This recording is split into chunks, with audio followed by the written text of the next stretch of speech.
Gosh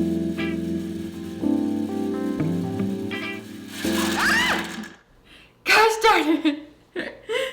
Hey guys, today I'm going to be testing an art toy that I have really wanted since I've been a kid. A pottery wheel. I had you guys vote in the community tab and this is the video that won, which I am very happy about because it's what I wanted to do this week as well. So we are on the same page. I actually did take some ceramics courses in college. I've never tried a toy potter's wheel before. Let's open it.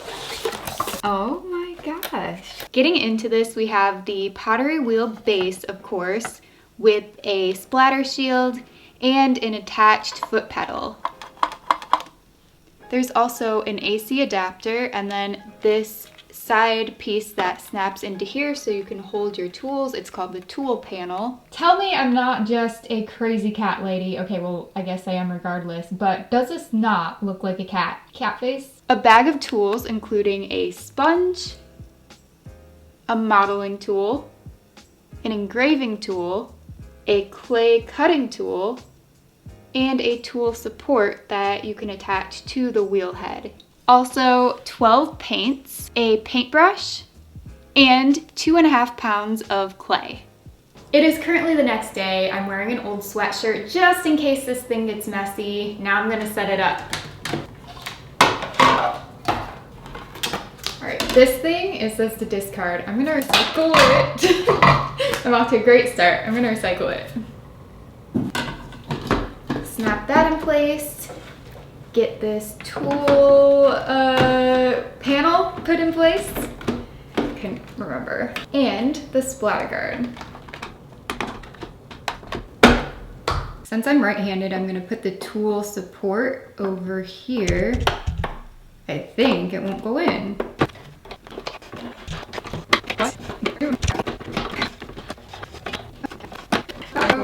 Wow, this took me a lot longer to figure out than it should have.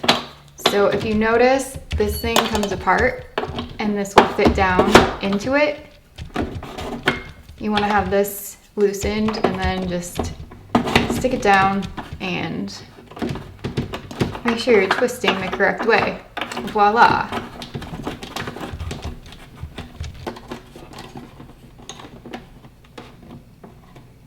Now let's plug it in.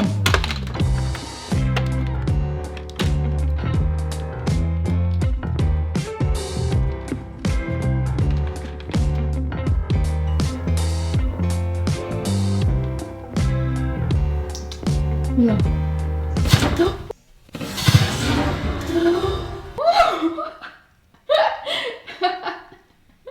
You scared yourself. Moment of truth. It's so loud. The heck? I thought it broke. Just make fun of Leo. I know, I just made fun of my cat. I made fun of my cat for jumping and here I'm doing the same thing. Do you think he learned it from me? That's awful. Just some earplugs. I know, right? I don't want to go into this with a negative mindset, but pottery is supposed to be peaceful and this is so loud.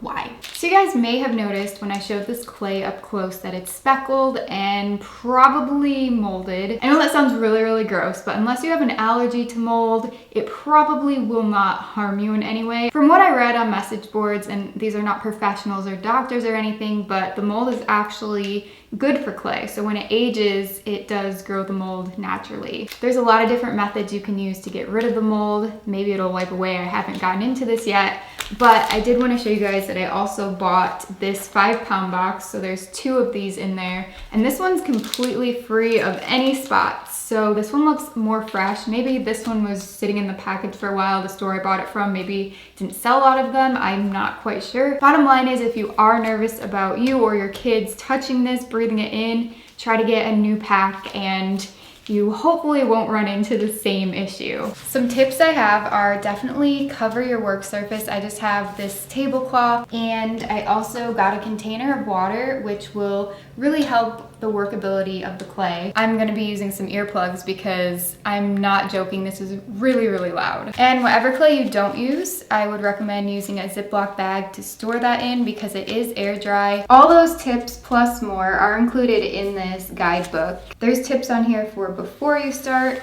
There's also troubleshooting, which will explain about water, keeping your hands and wrists elevated, and what to do if your clay is too dry or too wet, along with the tool support and clay storage. And it does have these step-by-step instructions on the technique, how to prepare your clay and put it on the wheel so you can make any type of pot or cup, mug type of thing that you want to with your clay. The final thing that I want to mention before getting the clay out is the foot pedal. It barely reaches the floor. I have this right up against the edge of the table. That is something that you guys should be aware of. So I've opened this up, and actually some of the little mold spots are coming off on the plastic, which is good. But I'm gonna wipe the rest away with this paper towel, and I'm really not gonna worry about it too much if they don't all go away. They basically just wipe right off. As I suspected though, this is not the most workable, so I think that it was sitting around for quite a while. From my experience with working on a potter's wheel, this is not gonna do too much. I mean, it's not even gonna stick on there. So water is gonna be your best friend if your clay is like this, and even if it's not. I'd rather just open this stuff right away, but for the sake of this video and informing you guys and showing you that it's possible to work with clay that's a little bit more dry, I'm gonna start with this. I'm starting with a ball that's between the size of a golf ball and tennis ball, I guess. Using a spray bottle is also helpful. I'm just gonna work this for a few minutes and spray a little bit of water on it in between kneading it.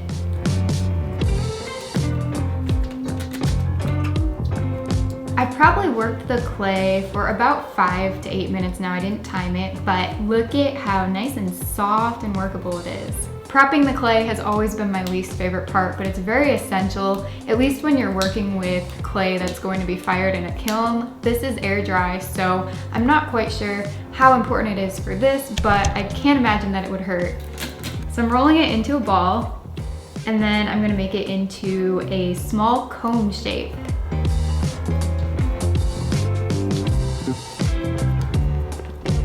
All right, so there we have a cone, and I'm gonna wet it a little bit more, get the wheel nice and moist. Got my sponge submerged. Now I'm gonna place a narrow point down on the wheel, like this, and press firmly. Press down firmly around the perimeter. I don't think I've ever worked with such a small piece of clay on the wheel. This is gonna be interesting. It's not staying, it's not staying. I haven't done this in a really long time. So I guess I wanna kind of go around that. This is not how I would put clay on when I used to, but getting it to stick can be tricky.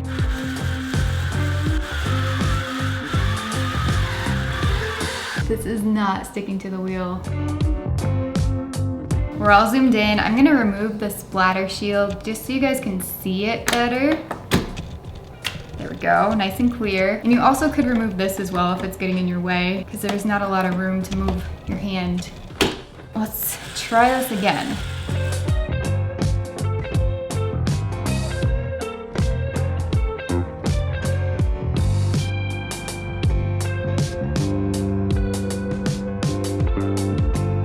So I've gotten it to a pretty nice shape. Honestly, if this takes you hours or days or weeks to do, do not get discouraged. It's actually a lot harder than it looks. Like I said, I've had quite a bit of practice. I haven't done this in years, but it's kind of like riding a bike. You never really forget the feel of it. And I did forget to tell you guys that I am working at the slow or turtle speed, and I am doing the right-handed one since I am right-handed.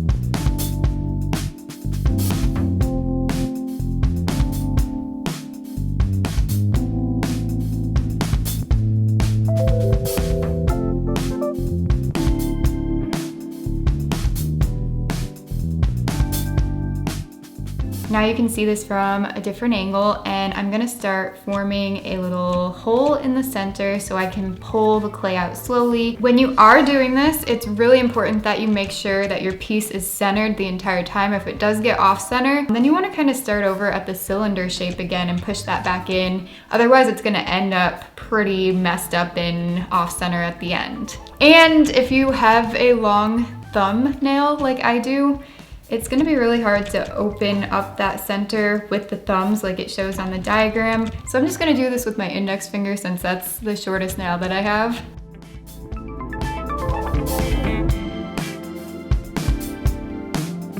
Oh my gosh, yes. It's so hard to open this up when you have nails. I should just trim all my nails. Oh.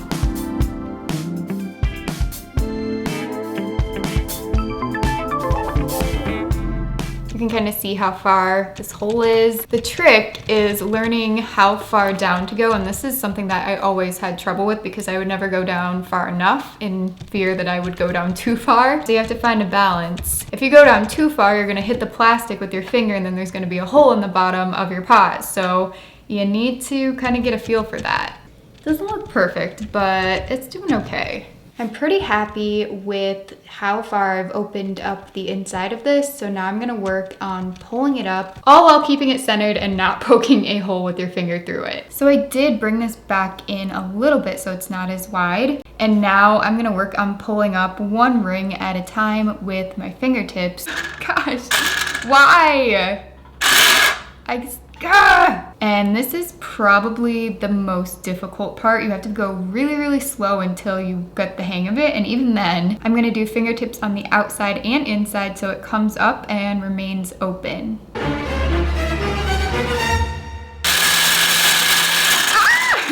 That's what can happen, ladies and gentlemen.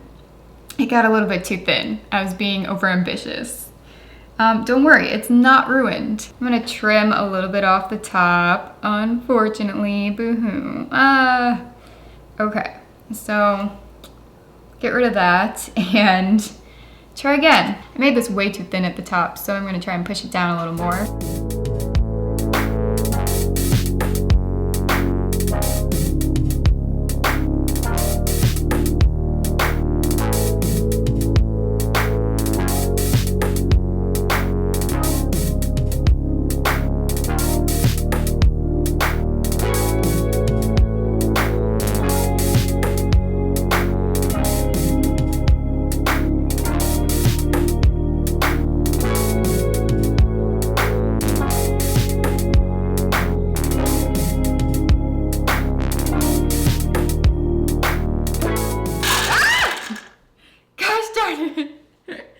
Oh no.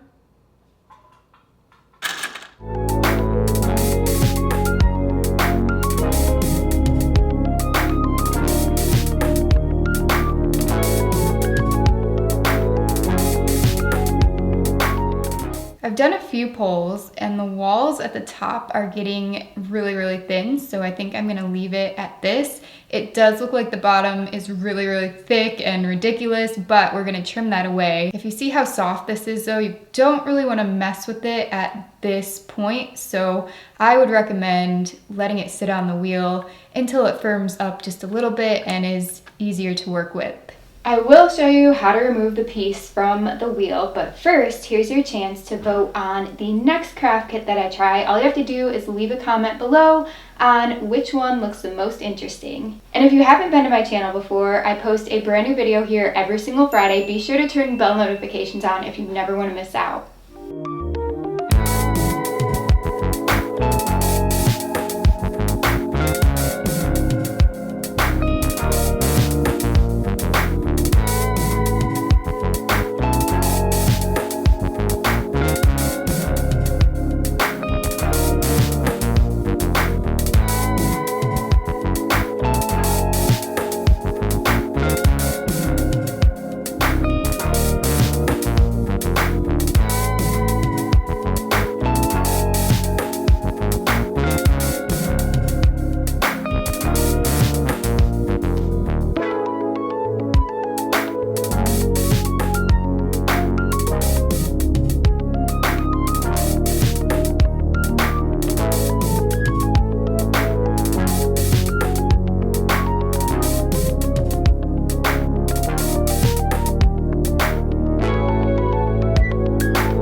just lightly covered with a plastic bag overnight. The good news is there are no cracks, but it's still not dry enough to paint. The paint that comes with the kit does get to a decent opacity if you layer a couple coats one on top of another, but I do recommend getting a cheap set of acrylic paints because there's going to be more colors and of course a lot more in each container. There's not very much in these little tiny pots. If you enjoy art and drawing videos, be sure to check out my Wreck This Journal series, and also if you want to see more of my behind the scenes life, I do have a vlog channel, Live Love Sarah Lynn. I'll link both of those in the description box below as well as the iCard. Thank you guys so much for watching and I hope to see you back here next Friday.